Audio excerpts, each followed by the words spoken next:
श्री स्वामी समर्थ मित्रांनो, मी Bhagyashree VK trader factory या YouTube चॅनलवर तुम्हा सर्वांचं स्वागत करते। आज आपण अशा काही शेअर्सबद्दल जाणून घेणार आहोत जे येणाऱ्या वेळेत आपल्याला चांगला प्रॉफिट देतील। तर हा व्हिडिओ शेवटपर्यंत नक्की बघा। चॅनलवर नवीन असाल तर सबस्क्राइब करा, बेल आयकॉनला क्लिक करा जेणेकरून येणाऱ्या वेळेत तुम्हाला आमच्या नवनवीन व्हिडिओंचे नोटिफिकेशन्स मिळत राहतील। तर आजचा आपला पहिला शेअर आहे मनपुरम फायनान्स। मनपुरम फायनान्सचा आजचा शेअर प्राइस तुम्ही बघू शकता जे की 200 रुपये इतका आहे। कंपनीचं जर तुम्ही 6 मंथच्या चार्ट पॅटर्नला ॲनालिसिस केलं तर चार्ट पॅटर्नवरनं तुम्हाला हे लक्षात येईल की 47% रिटर्न्स कंपनीने गेल्या 6 महिन्यामध्ये दिलेले आहेत। एका वर्षामध्ये बघा 54% रिटर्न्स, 5 वर्षामध्ये 69% रिटर्न्स कंपनीने दिलेले आहे। तर 54% रिटर्न्सच्या चार्ट पॅटर्नला आपण ॲनालिसिस केल्यावर आपल्याला दिसेल की इथे शेअर प्राइस 131 असायचं आणि इथे 111 वरून अपडाऊन्स करत कंपनी 134 पर्यंत पोहोचली। इथे 131 134 पर्यंत परत अपडाऊन्स करत इथे पोहोचली 186 वरनं परत शेअर खाली पडला आणि 160 वर आला। परत ग्रोथ करत कंपनी आता 200 पर्यंत पोहोचली आहे। येणाऱ्या वेळेत अजून कंपनी चांगले टार्गेट्स दाखवेल। आता 200 आहे, येणाऱ्या वेळेत कंपनी 225 पर्यंत पण जाऊ शकते। कंपनीचं 52 वीक्सचं जर तुम्ही हाय बघितलं तर 207 इतका आहे आणि 52 वीक्सचं लो हे 102 इतका आहे। जवळपास कंपनीने 50% रिटर्न्स दिलेले आहेत। ओव्हरऑल कंपनी चांगली आहे, कंपनीवरती तुम्ही फोकस करू शकता। कंपनीचे आपण फंडामेंटल्स पण बघूयात। तर मनपुरम फायनान्स ही गोल्ड सेक्टरमधली कंपनी आहे। आता गोल्ड सेक्टरमध्ये जेवढ्या पण कंपन्या आहेत गोल्डच्या फील्डमध्ये त्या कंपन्यांमध्ये आपण ग्रोथ बघतच आहोत। मनपुरम फायनान्स असू दे, मुथूट फायनान्स असू दे, कल्याण ज्वेलर्स, अशा भरपूर कंपन्या आहेत ज्यामध्ये आपण चांगली ग्रोथ बघत आहोत। बघा मनपुरम फायनान्सचं रेव्हेन्यू म्हणजे सेल्स बघू शकता तुम्ही इथे डिसेंबर 2023 मध्ये 2305 कोटी इतका आहे। आणि जर तुम्ही इथे कंपनीचं नेट प्रॉफिट बघितलं तर 575 कोटी इतका आहे, जे की तुम्ही भरपूरशा कॉटेजमध्ये इथे बघितलं तर तेवढं नाही आहे जेवढं सध्याला आहे। आणि जर तुम्ही ह्या कंपनीचे रिझर्व्स बघितले तर 10,403 कोटी इतकं कंपनीवरती रिझर्व्स आहे आणि कर्ज मात्र आहे कंपनीवरती जे की कमी होतं, आता ते वाढलेलं आहे। तर हा एक पॉईंट आहे कंपनीमध्ये ज्यावरती आपण विचार करू शकतो जे की कर्ज। आता FIs आणि DIsची होल्डिंग बघूयात आपण। तर प्रोमोटर्सची होल्डिंग तुम्ही इथं बघू शकता 35%चे प्रोमोटर्सनी होल्डिंग केलेलं आहे आणि FIsची होल्डिंग बघू शकता 31% आहे जे की 30 वरनं कमी केलं होतं, 27-28 वरती आलं होतं। आता परत FIsनी आपली होल्डिंग वाढून 31% केलेली आहे। DIsनी मात्र त्यांची होल्डिंग कमी केलेली आहे, 13% होतं परत 10% झालेलं दिसतंय आपल्याला इथं। त्यानंतर अजून वाढवलं 12, परत 12, त्यानंतर आता परत 9.50%। पब्लिकची होल्डिंग बघू शकता 23% पब्लिकनी होल्डिंग केलेली आहे। ओव्हरऑल इथं प्रमोटर्सची आणि FIsची होल्डिंग जास्त दिसून येत आहे। तर कंपनीमध्ये जर इतकं कर्ज असेल आणि कंपनीमध्ये जर पोटेन्शियल असेल तर FIs आणि प्रोमोटर्स का होल्डिंग करतील ना? तर काहीतरी कारण असतं। कर्ज आहे याचा अर्थ असा नाही की कंपनी चांगली नाही आहे, कंपनीमध्ये ग्रोथ बघायला भेटू शकत नाही। कंपनी पुढे स्वतःचं कर्ज पण कमी करताना आपण बघू शकतो। असं नाही आहे की कंपनी स्वतःचं कर्ज कमी करणारच नाही, पण हा की कंपनीने थोडं करत स्वतःचं कर्ज जरा वाढवलेलं आहे। अजून सप्टेंबर 2023 मधले कर्जचं हे आहे इथे, अजून डिसेंबर आणि मार्च 2024 मधला आपण बघितलेलं नाही आहे। येणाऱ्या वेळेत ही कंपनी अजून चांगले टार्गेट्स दाखवेल, स्वतःचं कर्ज कमी होताना पण आपल्याला दिसेल। तर ह्या कंपनीवरती तुम्ही फोकस नक्की करू शकता। नेक्स्ट कंपनी आहे आपली नेक्स्ट कंपनी आहे संवर्धना मदरसन्स इंटरनॅशनल लिमिटेड। तर ह्या कंपनीचं पण आपण आजचं शेअर प्राइस इथं बघू शकतो जे की 131 रुपये इतका आहे। गेल्या 6 महिन्याच्या चार्ट पॅटर्नला ॲनालिसिस केलं तर आपल्याला इथं 42% रिटर्न्स दिसून येतील। 1 वर्षाचं बघा 74%चे आहेत आणि 5 वर्षाचे 38%चे. 1 महिन्याचं जरी बघितलं तर 9%चे रिटर्न्स कंपनीने दिलेले आहेत. आता इथं आपण 1 वर्षाच्या चार्ट पॅटर्नला एनालिसिस केलं तर इथं दिसून येईल की 75चा शेअर 131पर्यंत पोचला आहे.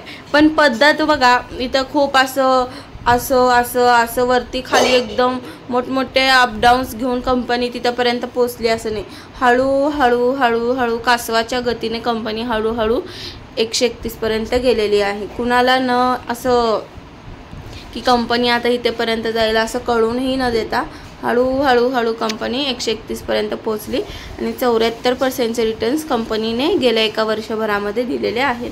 कंपनीचा 52 वीक्सचा जर लो बघितला आपण तर 73 रुपये इतका आहे आणि 52 वीक्स हाय हे 131 रुपये इतका आहे. म्हणजे जवळपास डबल केलेला आहे पैसा.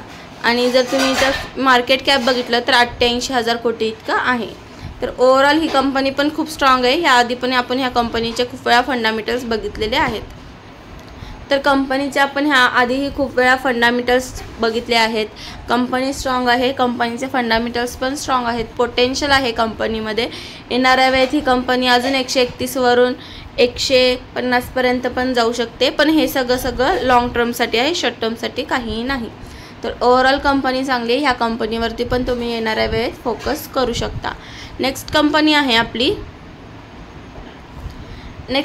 आहे रिडिंग्टन पण खूप चांगली कंपनी आहे. तुम्ही या कंपनीचे आजचे शेअर प्राइस इथं बघू शकता जे की 220 इतका आहे.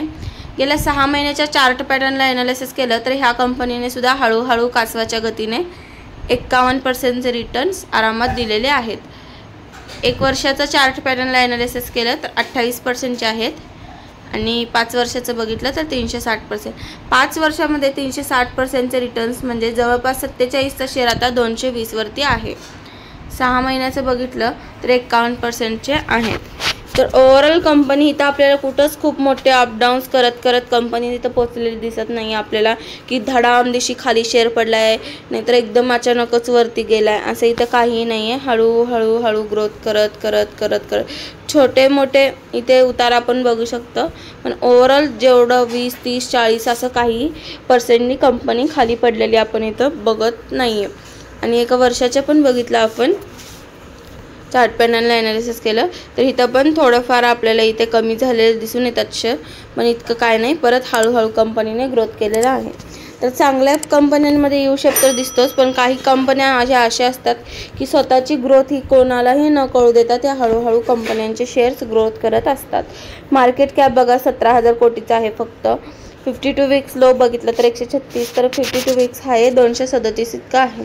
येणाऱ्या वेळेत कंपनी 237चे टार्गेट तोडून आपल्याला 250पर्यंतचे पण टार्गेट्स देऊ शकते. पण हे पण सगळं लॉंग टर्मसाठी आहे, शॉर्ट टर्मसाठी नाही. कंपनी ओव्हरऑल चांगली आहे, कंपनीचे फंडामेंटल्स पण चांगले आहेत. तर ह्या कंपनीवरती पण तुम्ही फोकस नक्की करू शकता. नेक्स्ट कंपनी आहे बजाज फिंसर्व. तर ह्या कंपनीचा आजचं शेअर प्राइस आपण इथे बघू शकतो 1614 इतका आहे. 6 मंथच्या चार्ट पॅटर्नला एनालिसिस केलं तर 2%चेच रिटर्न्स आहेत आणि इथं खूप जास्त आपल्याला अपडाऊन्स बघायला भेटत आहेत. 1 इयरचं चार्ट पॅटर्नला एनालिसिस केलं तर 19%चे, तर 5 वर्षाच्या चार्ट पॅटर्नला एनालिसिस केलं तर फक्त 5%चे आहेत. पण इथे बघू शकता अपडाऊन्स भरपूर आहेत. तर अशा कंपन्यांमध्ये काम कसं करायचं असतं, इथे सेल बाय करायचे असतात आणि इथे सेल करायचे असतात, हे एक मेथड असतं. तर जर समजा आपण इथे जर शेअर खरेदी केला असेल तर इथं बघू शकता आपण, जर इथं आपण सेल खरेदी केला असेल तर आपल्याला किती पर्सेंटचे रिटर्न बघायला भेटत आहे तिथं, तर 328%चे रिटर्न्स. तर हे आपल्याला जमलं पाहिजे, हे आता आपल्याला करायला आलं पाहिजे. 1 वर्षाच्या चार्ट पॅटर्नला बघा, जर समजा आपण इथे शेअर्स खरेदी केले असतील किंवा इथे खरेदी केले असतील आणि इथे सेल केले असतील तर किती पर्सेंटचे रिटर्न्स आहेत, 22%चे. समजा इथे शेअर खरेदी केले असेल आणि इथे जर सेल केले तर किती पर्सेंटचे तिथे,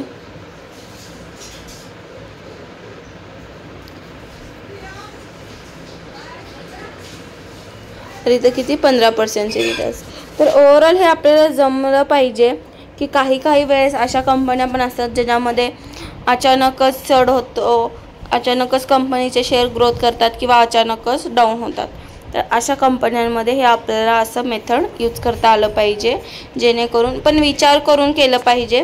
त्यासाठी शेअर मार्केटमध्ये काम कसं करायचं हे कळालं पाहिजे, तरच आपण ह्या गोष्टी चांगल्या पद्धतीने करू शकतो आणि प्रॉफिट मिळू शकतं. कंपनीचं मार्केट कॅप बघा, 2 लाख कोटीची कंपनी आहे, जे की मार्केट कॅप खूप जास्त आहे.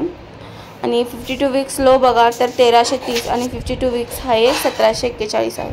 येणाऱ्या वेळेत अजून चांगले टार्गेट दाखवू शकते कंपनी. सध्याला बघू शकता एका महिन्यामध्ये ग्रोथ नाही आहे कंपनीची, 1% डाऊन आहे कंपनी. तर कंपनीमध्ये थोडीशी डाऊन्स आले आहेत. आणि आपण जर चार्ट पॅटर्नला आपण बघितलं 5 वर्षाच्या चार्ट पॅटर्नला ॲनालिसिस केलं तर कंपनीमध्ये अपडाऊन्स आहेत. तर यानंतर आपण अजून ग्रोथ बघू शकतो, पण अजून 2-3-4% अजून समजा 10% जरी शेअर डाऊन झाले तरी येणाऱ्या वेळेत कंपनी अजून चांगले त्यापेक्षा चांगले टार्गेट्स दाखवू शकते. तर ह्या कंपनीवरती तुम्ही फोकस करू शकता. येणाऱ्या वेळेत ही कंपनी अजून चांगले टार्गेट्स दाखवेल. तर ओव्हरऑल कंपनी चांगली आहे, कंपनीवरती तुम्ही या फोकस करू शकता. नेक्स्ट कंपनी आहे एव्हेन्यू सुपरमार्ट्स. तर ह्या कंपनीचा आजचं शेअर प्राईस तुम्ही इथं बघू शकता, जे की 4605 इतकं आहे. कंपनीचं शेअर प्राईस थोडं जास्त आहे. जर 6 महिन्याच्या चार्ट पॅटर्नला ॲनालिसिस केल्यावर कळेल की 26% रिटर्न्स कंपनीने दिलेले आहेत. इथं बघू शकता कितीचं प्राईस असायचं इथे, तर 3675 वरनं सरळ वरती 4700 कितीपर्यंत गेली आहे कंपनी, 4800पर्यंत गेली आहे. परत डाऊन्स झाली इथे 4483. आता परत ग्रोथ थोडीफार. आणि 1 इयरचं बघा कितीला इथं शेअर बघू शकता, 3540चा शेअर कितीवरती येतं इथं 4797 आणि इथं 4605. 5 वर्षाचं बघा कितीचा शेअर असायचा, 1262चा शेअर होता फक्त.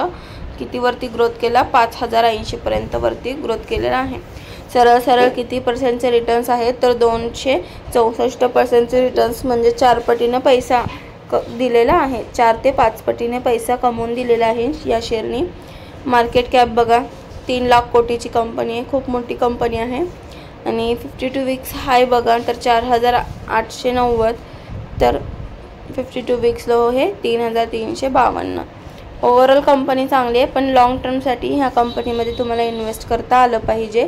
काही कंपन्या हे अशा असतात ज्याच्यामध्ये आपण लॉंग टर्मसाठी इन्व्हेस्ट केलं तरच त्यातनं आपण चांगले रिटर्न्स मिळू शकतो. तर नेहमी आपल्याला जर चांगले रिटर्न्स पाहिजे असेल तर अशा पर्टिक्युलर काही कंपन्या आहेत, आणि त्या पर्टिक्युलर कंपन्या सोडून असं पण आपण एक मेथड यूज करू शकतो की प्रत्येक कंपनीमध्ये थोडे ज्या चांगल्या कंपन्या असतात त्याच्यामध्ये सगळीकडे थोडे जर आपण शेअर्स इन्व्हेस्ट केले तर वेळोवेळी प्रत्येक कंपनीमधनं आपल्याला नेहमी थोडे चांगल्या पद्धतीचं प्रॉफिट, चांगलं इंटरेस्ट मिळत राहतो. तर ओव्हरऑल ह्या कंपन्या चांगल्या आहेत, या कंपन्यांवरती तुम्ही फोकस करू शकता. मी कोणताही शेअर तुम्हाला रेकमेंड करत नाही, मी रिमेंबर करते तुम्हाला सारखं की मी कोणतंही शेअर तुम्हाला रेकमेंड करत नसते. तर मी तुम्हाला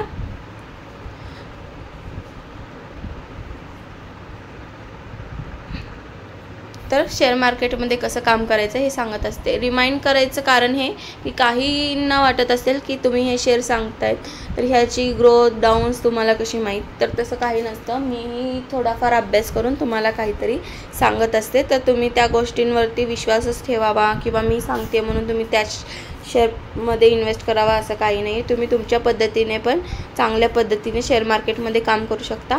फक्त मेथड आहेत की कंपनीमध्ये कर्ज किती आहे, कंपनीचे फंडामेंटल्स कसे आहेत, कंपनीमध्ये इंटरनल काय प्रॉब्लेम नाही आहे ना, कंपनीचं मार्केट कॅप आणि योग्य ते प्राईस कंपनीची, या सगळ्यांवरती तुम्ही कंपन्यांमध्ये इन्व्हेस्ट करू शकता, ते पण 3-4 पार्ट्समध्ये, जेणेकरून तुम्हाला चांगला प्रॉफिट नेहमी शेअर मार्केटमधनं मिळत राहतो.